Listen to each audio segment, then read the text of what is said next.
excited to have my friend Carrie here today, talking to us, all of us who have had some sort of overtraining issue or adrenal fatigue or hypothalamic amenorrhea. I feel like all these things are really related. Carrie has awesome experience in overcoming it and coming out so much stronger than she was before, or at least it's what it seems like, right? Yeah, I'd like to think so. Yeah, I think so. Yeah. So why don't you just tell us first who you are and what you're doing right now? All right. Well, I'm Carrie Lee. I am a women's lifestyle coach online. So basically, I love creating stress-free weight loss programs for women who have a lot on their plate, overwhelmed women. And I do that with quick workouts. I love quick workouts for them, and I love like really simple eating programs, eating habits that they can learn and sustain, even if they're traveling, if they're working a lot, have a family, and they can't cook. Even I love creating things around people's lifestyles that make it work for them, Mm-hmm. basically. Okay, That's what sounds I do. great. And you're also a personal trainer? Yeah, that's how I started, and now I work mostly online. So I do miss the personal training life, the one-on-one touch, but I don't get that as often anymore. So because I'm always on the move, I'm always running around too many places. Right, right. That's a great thing about online business, though, right? You can work from anywhere pretty much. Yes, I Yeah. love it. All Love right. it. So you look like super energetic and happy now. I We just met last weekend. It was really great to meet you in Las Vegas, and I could never tell that you have had such a crazy history with like over exercising and undereating and adrenal fatigue, all that kind of stuff. So why don't you just tell a little bit about your adrenal fatigue story? Sure. Thank you. I'm glad because when I did go through all that, it was you could see I looked like a zombie. I was I was half dead basically, and anyone who's been through it knows how that feels. But basically, I was someone who was like super into like the fitness lifestyle, right? Getting really lean, meal prepping, working out all the time, no days off type lifestyle, which sounds I'm a little embarrassed of it now, but that's where I was at the time. Yeah. And this started when I was 21. I'm 29 Mhm. now. So I was into that lifestyle. I worked a lot of hours as a personal trainer because as a personal trainer, you work when people aren't working. So early mornings, late nights, whoever you can fit in between, and then your training goes in between there as well. I was living in Singapore, so with the commute, I probably had about 4 hours of sleep, 4 to 6, six if I was lucky, every night, which for a woman, that's not enough. Yeah, yeah. People like to say, yeah, I only need 4 hours. No, no, you need more. But so I wasn't getting enough sleep, and I was always dieting. I was always trying to get smaller. I'm only half Chinese. My other side is Caucasian, so I was never like small enough to be Asian, and living in Asia, I just always wanted to be leaner, smaller. So lots of training, lots of work, and not enough good food. And Mm, that's what put me into uh, the adrenal fatigue state, basically. mm. Time, yeah. So, what were the first signs that told you that, okay, something is not right anymore? Yeah. So um, I think first thing was I couldn't really recover anymore from my workouts. Mm, First, honestly, it's been like adrenal fatigue. I think it's something that starts way in advance. Like you're doing things way before, but this is like when it really started hitting me. I couldn't recover from my workouts. I was always like tired. My strength was really decreasing. I I had insomnia, and when I could sleep, I still woke up always tired. Like I had one day off a week, and I spent literally that whole day sleeping. So I would start sleeping at Saturday night and only wake up to like use the bathroom and maybe eat a little bit and just sleep the whole of Sunday just to wake up Monday still tired mm, and do it all over again. Um, so insomnia, but still can't sleep, still not getting rest. I was dizzy a lot. I remember that. Every time I stand up from like maybe a bench or something, I get really lightheaded. Um, my period, I wasn't really ever having a period anymore. I would spot. and sometimes for an extended amount of time, but I would never have a real like period. It just wouldn't come. Um, I gained a lot of weight. I gained at least 10 kilos, like at least 25 pounds. That was tough. I had an estrogen bloat for the first time. That was tricky as well. Like I never had a lower belly before. You know, I've always been like athletic. You know, when I gained weight and was never like the little pooch at the bottom, right?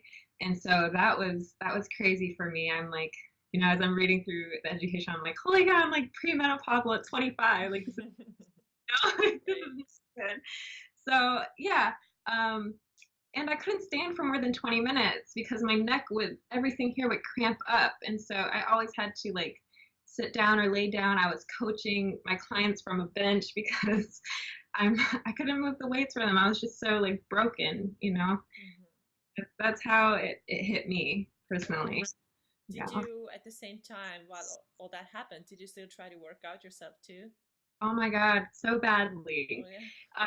I'm still trying to do like fasted cardio because I'm gaining all this weight. So Right. I was still trying to add in fasted cardio when I would force myself to wake up.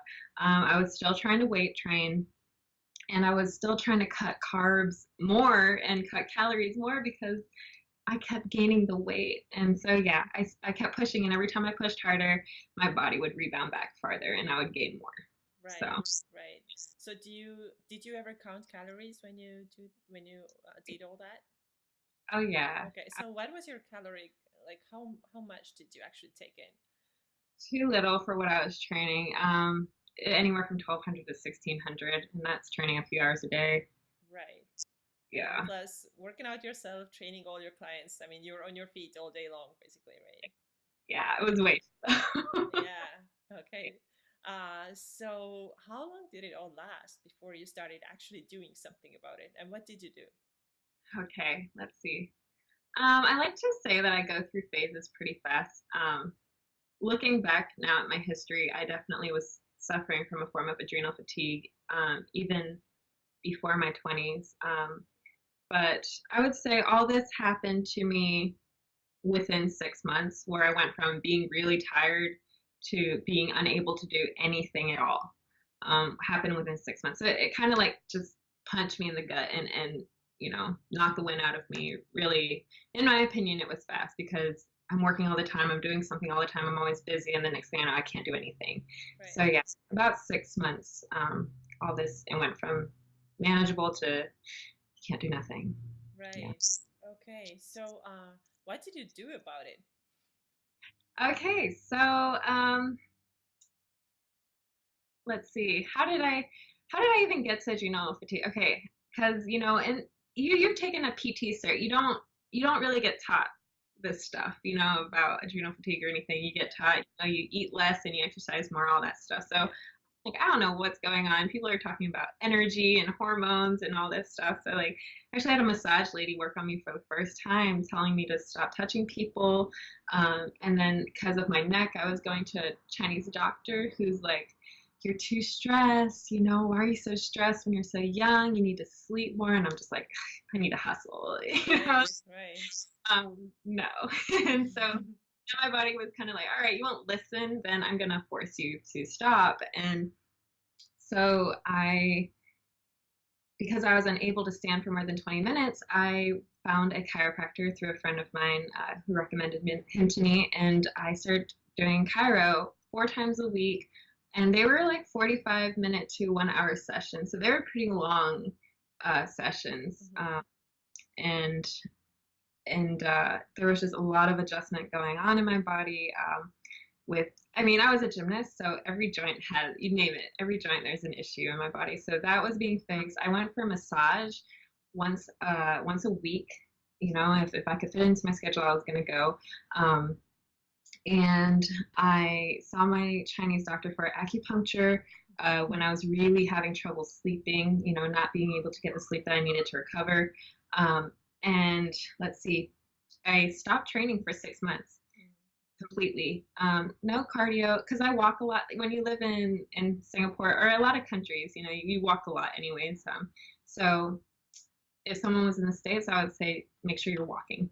Hmm. it's very restorative. But I was already walking a lot because of work. So I stopped training for 6 months, no weights, nothing, no cardio. And I started eating very regular meals of protein, fiber, so protein, veggies, and natural starches, which people go the other way, I know, but that's what worked for me was adding in carbs and natural carbs and good quality meats, not hormone-filled meats. I cut a lot of things that were messing out with my hormones, so like caffeine, alcohol, I cut that out as well. And then I slept a lot.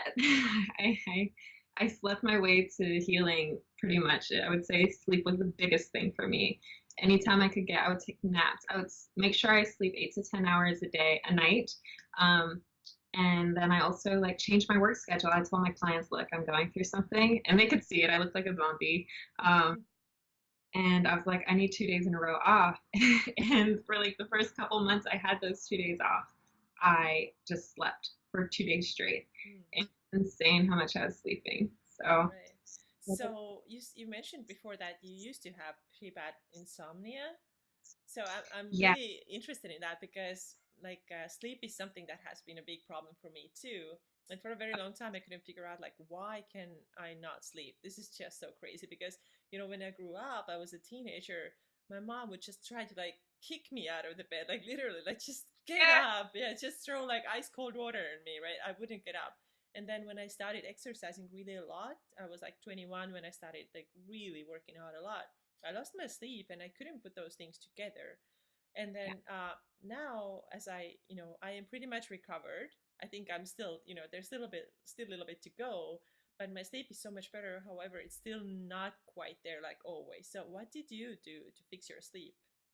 Okay, so for me, it was a lot of things that I could work on as far as discipline around sleep. So I got myself some blackout curtains at the time. These are bad examples. These are not blackout curtains, but I hope this is not your bedroom there. it Oh, is. it No, is. but the light comes at the perfect time in the morning and it wakes me up to sunlight and I love it. So that's fine. But where I was living in Singapore, I had blackout curtains to block out the light. I was very strict about my electronics and putting them away. Um, Basically, everything to get my circadian rhythm back because that was so thrown off. So that electronics by using like blue light blockers. I I also use supplements for adrenal health.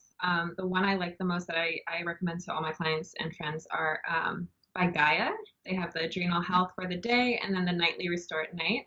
So I would take that with my dinner, which my dinner, as I recovered and like things got better, I moved all my carbs to dinner Hmm. because then I really wanted to focus on getting my sleep back in order. Right. Because my sleep was in order, my hungers, my fat would drop, my weight would drop that was coming on because of all this the adrenal fatigue issues.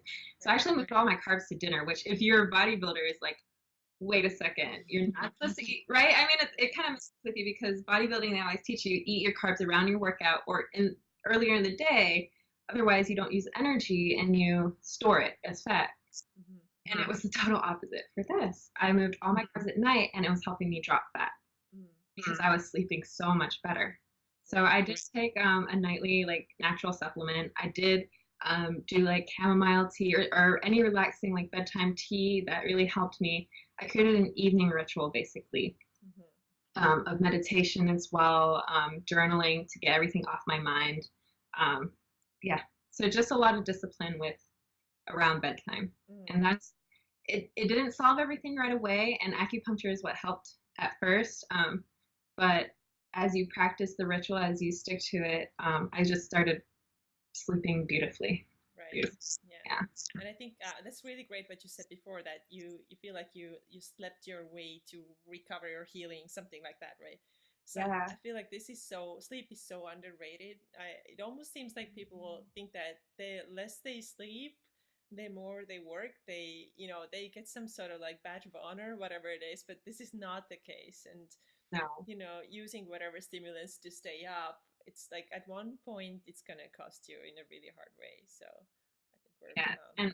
And that's definitely a lot of people in big cities like in Singapore where I come from. That's definitely what people do. So yeah, yeah, yeah.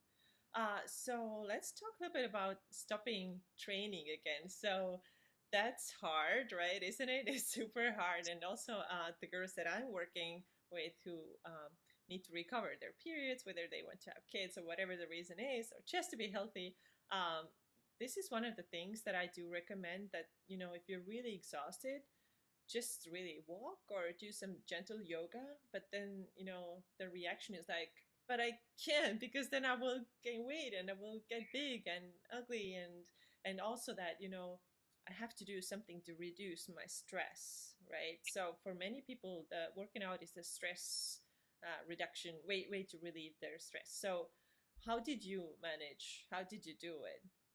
So it was tough for me, and I was actually just talking to another lady earlier because we were talking diversity, and because I'm biracial, I've always had like identity issues up until like my mid 20s, Mm-hmm. and because I'm not white, I'm not Asian, like I'm both, and so like where do I fit in? And fitness was where I fit in at the time when I got into this life, and then that was taken away from me. So then I'm just like, well, what am I now? Like my colleagues in fitness, they're like, you're doing a crappy job, Carrie. You don't really belong in the clique anymore. Type. That's how I felt at the time. Like I wasn't good enough, and people weren't asking me what's wrong or like can they help or anything. They were just like, you suck, basically. In my mind, that's how I heard it. Right. I didn't look the way they wanted me to look anymore. Um, so to me, that was hard because my identity was taken from me. Something I did for a few hours every day is taken away from me.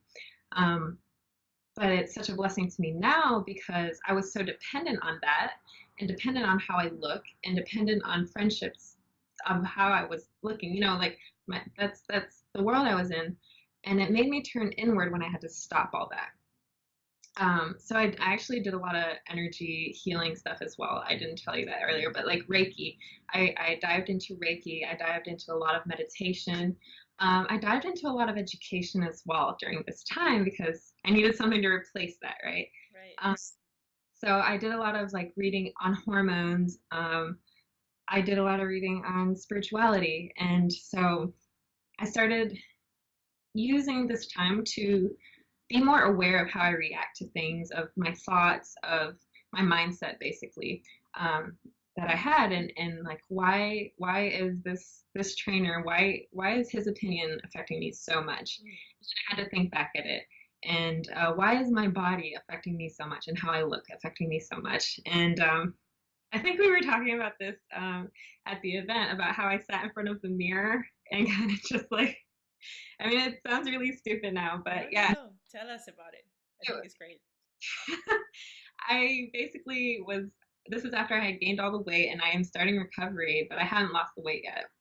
And I basically sat in front of the mirror in my underwear and was like, Carrie, you have roles and this is what you look like, so you're gonna have to accept it. And I sat there and I cried and I looked at myself and I'm just like, this is you. You can make it better, but this is you. And accepted my roles. Oh my God, because I was sitting down.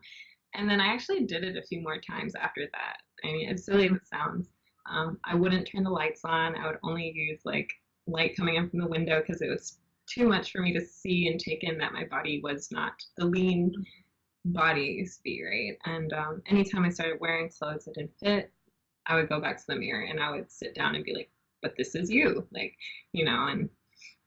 and just be okay with that and not depend so much on how my body looked anymore for attention, for an identity. So that was tough. It's tough to stop training, and I know a lot of friends who go through the same thing because that's all we know. But I'm blessed to have gone through that because I am so free from that now. This is so great. Yeah. So just recently, you wrote an article on your blog, "The Blessings of Hi. Right Adrenal Fatigue." That's what it was. I thought Yeah. it was amazing, and it really is true. Like the same thing for me. I feel like I actually got so much out of it. Right. Not only my physical health, I got that back. It's also mentally. A lot of things changed, and I mean, I got answers to a lot of my questions, like why am I feeling this way? Why do I care what somebody else thinks, right? And besides, you never even know if they actually do things the thing you think they think about you, right?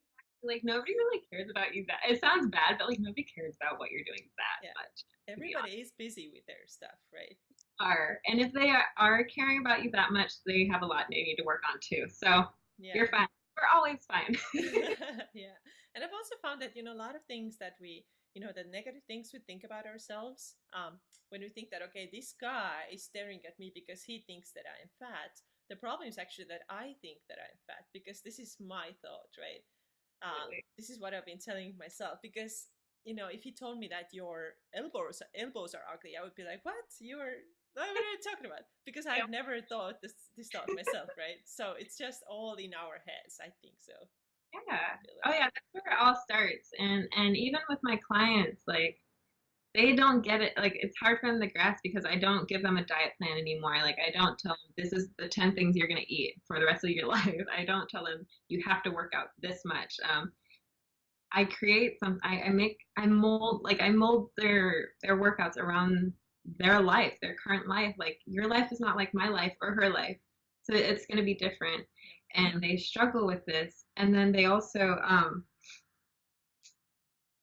they struggle with the thought of I'm like, you're not going to work out. You're going to stop with this personal trainer that you're getting nowhere with. You've been gaining weight this whole time, and we're just walk. And they can't like you're like, what? I don't get it. And then they start dropping the weight, and they're just like, whoa, this is crazy, a whole new world. So yeah, it's a battle to go through that. Right. So what do you think is the key for them? What makes them actually to lose weight when you tell them just to walk as opposed to doing those high intensity workouts and like eating 1200 calories that they maybe, were advised to do before? Yeah, I mean, it's just too much stress. They already have some like so in the article like we're the type of people that just do too much like we just want things like and we're going after them like it's a good thing it's just that we didn't know when to stop and take a break right and that's how we ended up with adrenal fatigue so same with my clients they just don't know when to stop they're people that do things or maybe they're just such givers they're givers of their time and energy and so when I'm working with them I have to make them slow down which is hard for a lot of people, slow down because then they have to start turning inward and thinking of themselves, which is very difficult.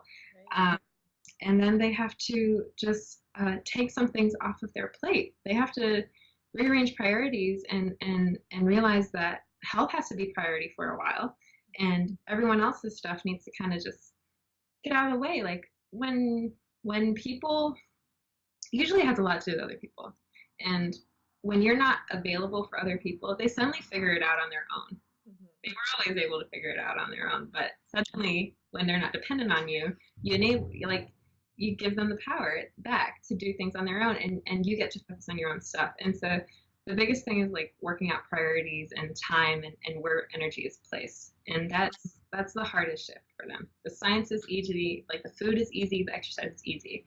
Why aren't you doing it? Why can't you do it? That's what's hard. Mm-hmm. So, Yeah, yeah. I agree. Yeah. It's just like you said that you had to, arrange your work hours so that you have 2 days in a row free for yourself, right? So you just had to tell your clients what did you tell them? How did you do Um, that? so, yeah, so I raised my rates. Mm-hmm.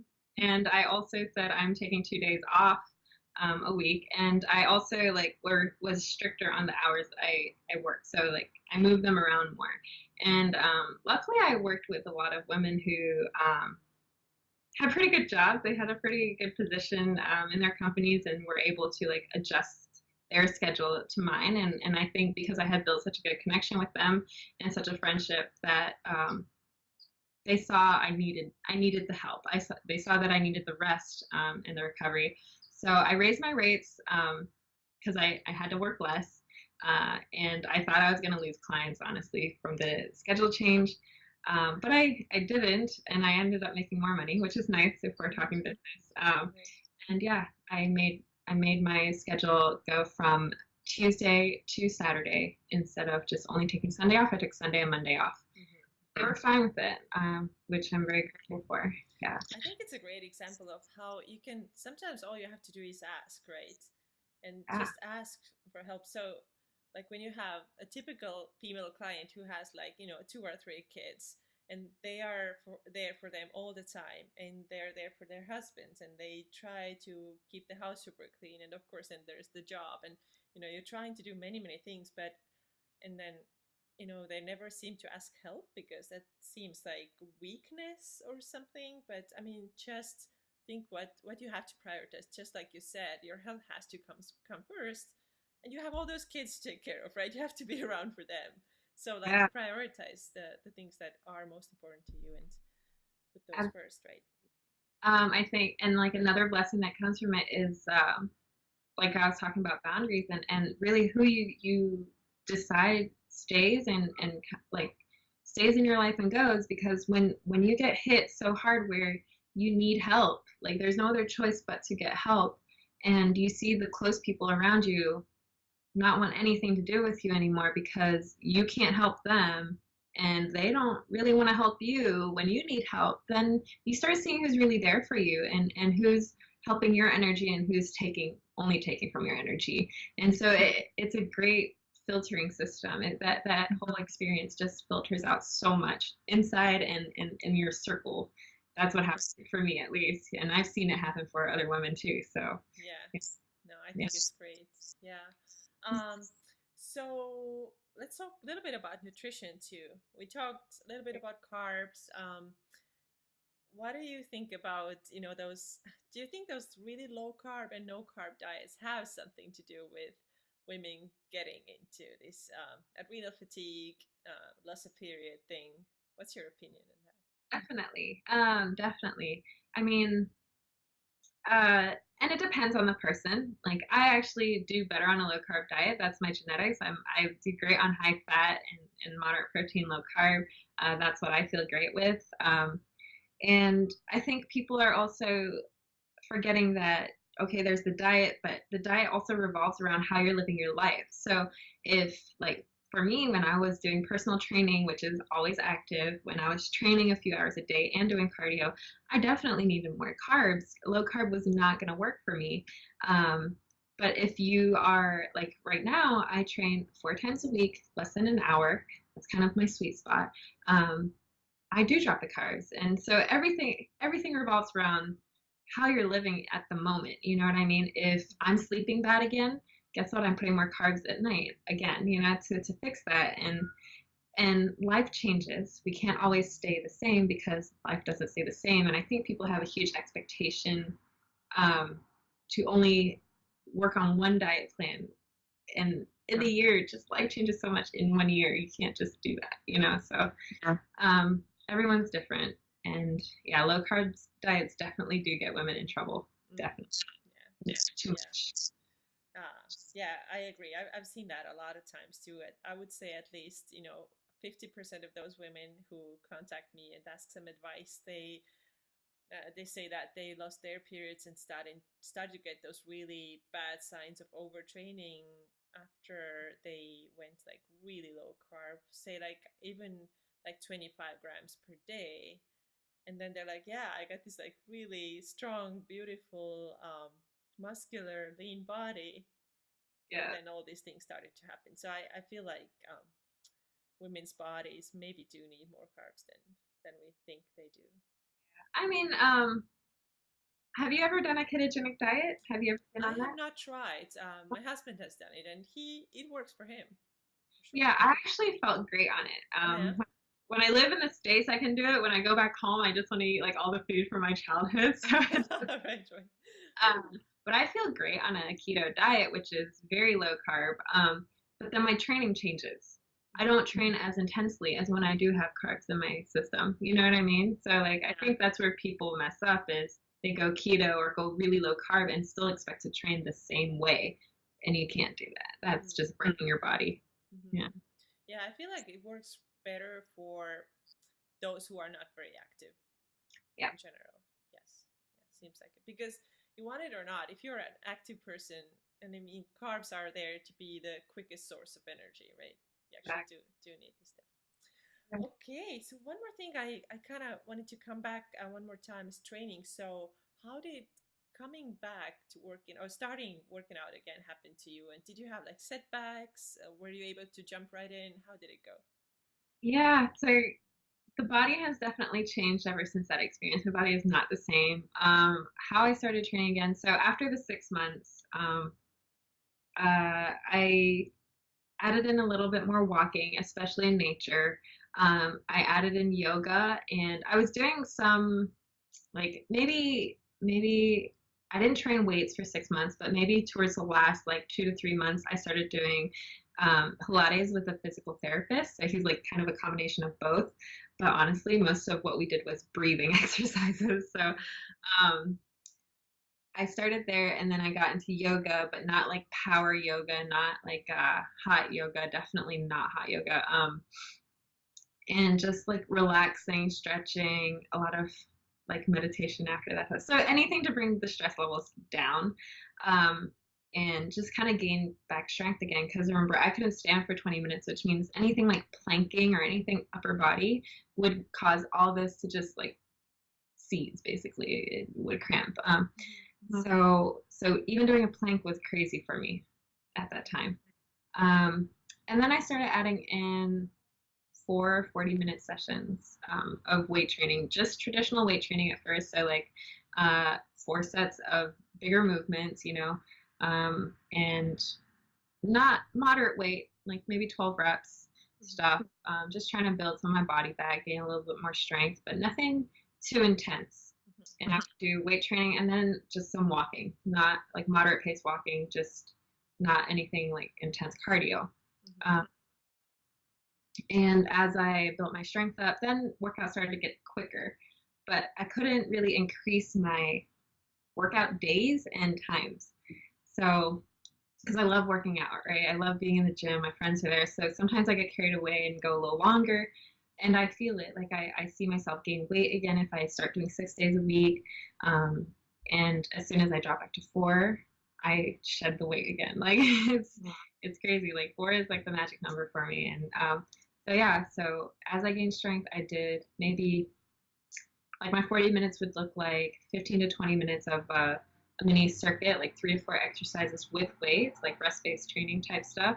And then I go into like one strength training thing. So yeah, and now I can play around with it a little more. Right. But did you ever have like moments where you knew that or felt that the signs are coming back, the symptoms are coming back, I have to like take a complete break again? Has it ever happened to you? Yeah, I mean, it just happened right before Vegas, actually, when right before our event. So I was launching a product, and before that, I had a friend visiting from France. So I'm taking her. She comes to LA. I'm taking her to San Francisco. We're running around, party a little bit, So I'm tired. Like I'm not used to partying like that anymore. And uh, the first sign is usually my neck. My neck starts hurting. Well, not that's not the first sign, but like that's when I really know I'm starting to mess up. And then my eyes get really sore. Um, I'm the sleep. I feel like I never get enough sleep again, and that's where I really have to watch out. And then the water weight as well. So like the water weight starts piling on, the pooch starts coming back, the lower belly starts coming back, and it's like that's probably the first sign is like my lower belly. It's like the water just starts staying right there. Right. And then I'm like, oh, okay, too much stress, too much going on in life. Let me pull back somewhere. So it was funny because I did a challenge and then I released a product and they were 15-minute workouts.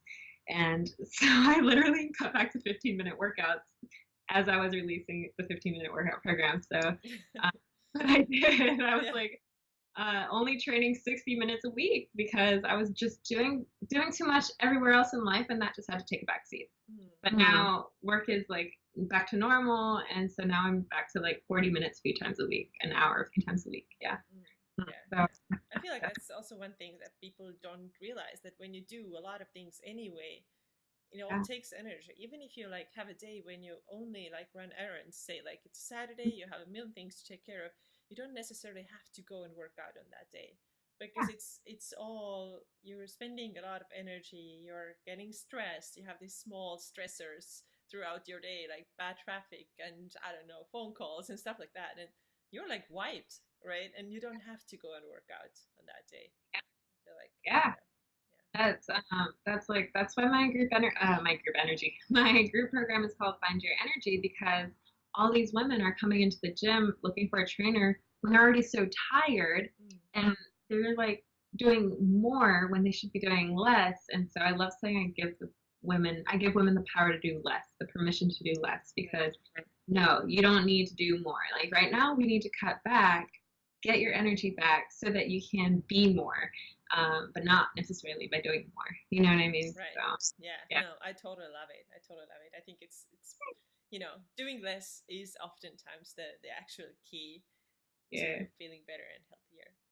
I think so. Yes. Well, thank you so much for sharing your experience. Is there anything else I didn't ask but you would like to add? Um, I guess I just, if you ever find yourself being really tired, if you ever find yourself um, kind of looking at your body and not being happy, like you need to look at health. I think a lot of us are so absorbed with how we look, and things that aren't important really, that we forget that health is actually priority, and if you do take care of your health, you will look great. It's all tied together. But if you only want to look great but feel like crap and live crappy, then I'm I don't know. I think you really need to prioritize some things in life. So yeah, always health overlooks, and when you take care of everything, everything will look healthy anyway. So Right. I think this is a great advice. Thank you. So why don't you tell us also where we can find you if we want to connect you? And I think a lot of people will because you are so amazing. You can find me on Instagram. I'm on there a lot, at Carrie Lee. So CARI_LI. Facebook, it's Coach Carrie Lee. So Coach and then CARILI. And my website is coachcarrielee.com.